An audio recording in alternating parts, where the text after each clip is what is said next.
En plus, là, j'ai vu un documentaire à la télévision sur le tilapia. Alors, est-ce que tout le monde sait ce que c'est que la télévision? Le tilapia, je vous le dis, c'est un poisson. C'est vrai qu'il faut le savoir, hein. Moi je savais pas avant de voir ce truc-là.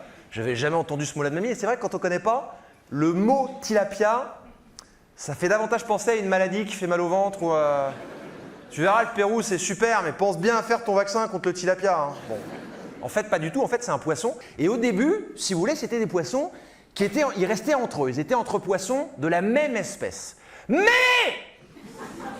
le mais est écrit en police 34 sur mon texte. Hein, c'est pour ça. Faut que je corrige parce que je me bousille la voix tous les soirs, c'est un cauchemar.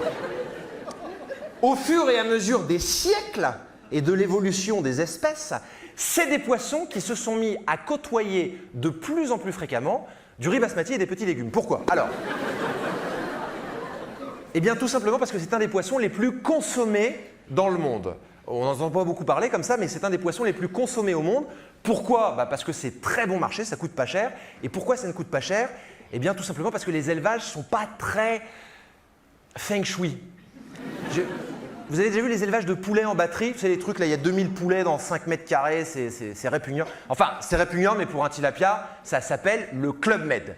Alors, c'est des poissons qui sont originaires d'Afrique, mais qu'on élève en Chine. Parce que bon, en Afrique, il n'y a pas énormément de normes d'hygiène, alors qu'en Chine, il n'y en a pas du tout.